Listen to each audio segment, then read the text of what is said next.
Tagpalamati, no? Actually, ang mga principals diri sa Barangay Granada, kay we have 5 schools mo, ang Mayara Brother Gratian, ang ang Alies, ang Emiliano, ang Patricia Elementary School, kag ang Don Generoso National High School, no?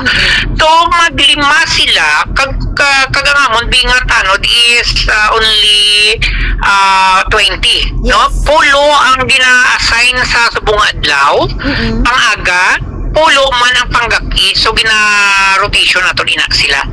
No, but nagabutang ko tanod kag traffic enforcer diri sa may sa Emiliano tungod nga daw alagyan gid daw kadabogit, no?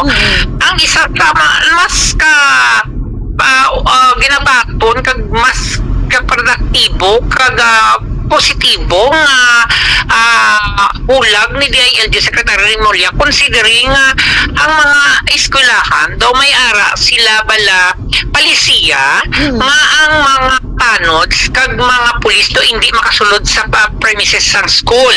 No, so ang obra lang sang tanod namon, ara lang da sila sa sagwa, ang iba ang isa nagabantay sa traffic while ang isa mo daw naga-bulig-bulig sa iya. Kung matabo kag gusto niya kag ang gusto ni Secretary Remulla, dako na siya nga obligasyon namon considering limang eskwelahan namon, but of course may mga hindi man naguro maghatag si Secretary Remulla sa munang mga palisiya kung wala na siya sa may mga nagaupod nga mga consideration.